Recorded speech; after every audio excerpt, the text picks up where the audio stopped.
पुणी बात्या आशंका। हाँ आज्ञा, दक्षिण बंगोपसागर पुणी एक बात्या सृष्टि होवार संभावना देखा देलानी बा संभावना को एड़ाई दि जाई न पारे। तो डिसेम्बर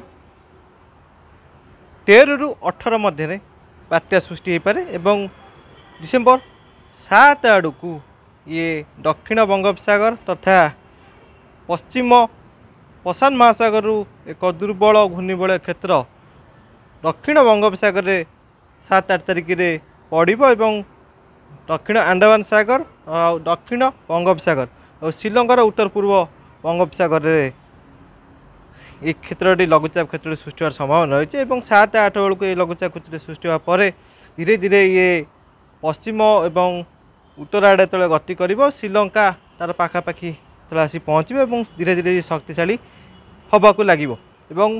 13 रु 18 मध्य ये लघुचाप क्षेत्रटी बात्यार सृष्टि होवार संभावना देखा दे पारे बा संभावना को एड़ाई दि जाए न पारे।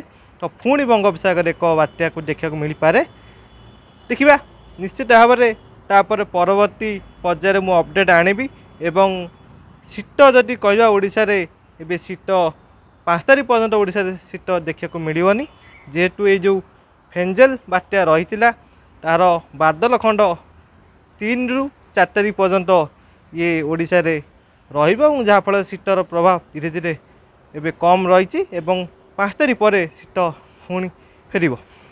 तो देखु चैनल को सब्सक्राइब करथांतु नेक्स्ट अपडेट को अपेक्षा करथांतु लाइक शेयर करेंगे। रही नमस्कार।